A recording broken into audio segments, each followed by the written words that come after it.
Welcome back to Comic Beyond. In this episode, we're going to be covering the Spawn Batman crossover by Frank Miller and Todd McFarlane. So in this story, there are giant robots that attack Batman.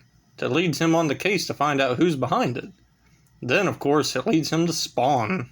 And Batman crossing paths. Of course, they fight, like in a good crossover action, and ultimately working together. So for fans, the fact that they cross over is worth the read, but this book was written by Frank Miller, but honestly not his best. That said, I still find it to be a fun read. Seeing the difference between Batman and Spawn is great. Some say this is Miller World, crossing over. What Miller World is anything Batman related written by Frank Miller. He always says it's in the Dark Knight Returns universe. So, give or take, if you want that to be, that's fine. If not, it ain't gotta be. Dark Knight Returns can stand on its own. I normally put Batman Year One into it, but that's just me.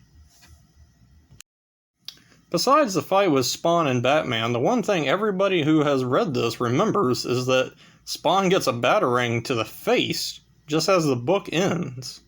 So, that's pretty metal if you ask me, and for Batman fans, it's awesome. I can't lie, for me, teaming the two up, it rocks. It's one of the highlights of the book. I'm a Spawn fan and a Batman fan, so it was silly, cool crossover, but I loved it. They did do another one of these. They did a second one, and we'll be covering that sometime down the road on this channel.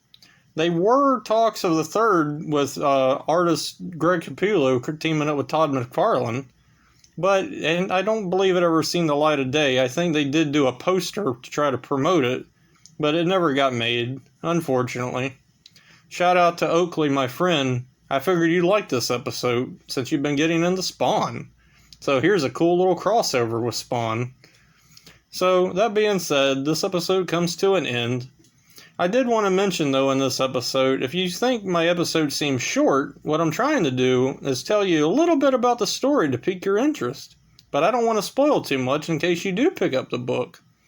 So that being said, I don't want to, tell the entire story. I wanted to leave some breadcrumbs, that way when you do read it, you're having fun and getting all the surprises that's worth reading a book.